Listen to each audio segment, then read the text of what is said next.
কিসের role play করে বল? Oxidising agent, exactly oxidising agent, তাই না? ওই যে ভাই সালফারের সাথে রিয়াকশন, কার্বনের সাথে রিয়াকশন, তো ডান দিকের পেজে পরপর দুখানা রিয়াকশন দেওয়া আছে 2013। ঠিক আছে, তারপর কি আছে ভাই? আচ্ছা ওই ওই যে আগের কোশ্চেনটা বললাম ওটার 4টে অপশান ছিল।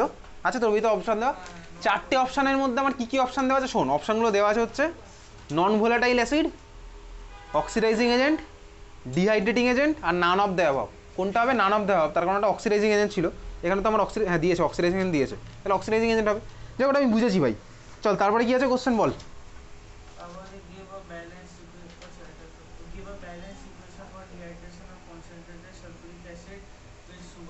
এটা ভাই পারবো, এটা আর বলছি না কিছু। সুগার ক্রিস্টালের সাথে H2SO reaction, balance equation. Balance equation লেখার সময় মনে আছে বলেছিলাম এইগুলোতে H2SO কোথায় লিখবি তুই? তোকে ধর কেউ বললো হ্যাঁ কোথায়, অ্যারোর উপরে, এক্স্যাক্টলি অ্যারোর উপরে লিখবো, কারণ না হলে আমি যদি কনফিউজ হয়ে যাবো, কারণ প্রোডাক্ট সাইডে কোনো সালফারের কিছু দেখতে পাবো না, আমি ব্যালেন্স করতে গিয়ে ভাই পাগল হয়ে যাবো কিন্তু ওই রিঅ্যাকশন। তারপরে কোশ্চেন বল কি আছে।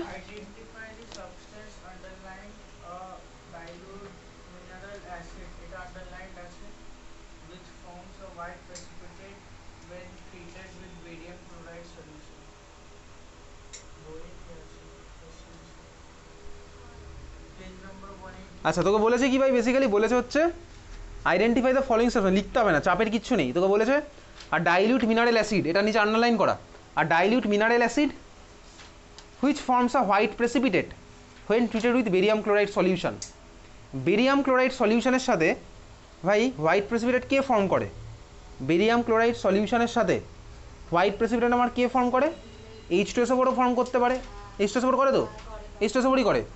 HCl করে, HCl এর সাথে BaCl2 কোনো রিয়াকশন হবে? HCl এর সাথে BaCl2, এও ভাই HCl, ও ভাই BaCl2, তাহলে এক্সচেঞ্জটা কার হবে? কারই তো এক্সচেঞ্জ হওয়ার নেই। তাহলে এটা আমার অ্যান্সারগুলো বলতে H2SO4। ঠিক আছে, এই হচ্ছে। আর কোনো কোশ্চেন আছে তোর বইতে? ছাড়, 2013 অবধি ঠিক আছে, 2012 থেকে পরে করবো। এই হচ্ছে আমার H2SO4 চ্যাপ্টার। 20 মিনিট আর কি অর্গ্যানিক পড়বো।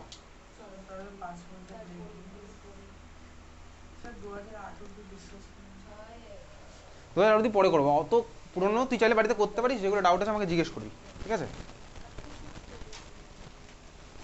একটু সরে যা তো, তুই একটু সর।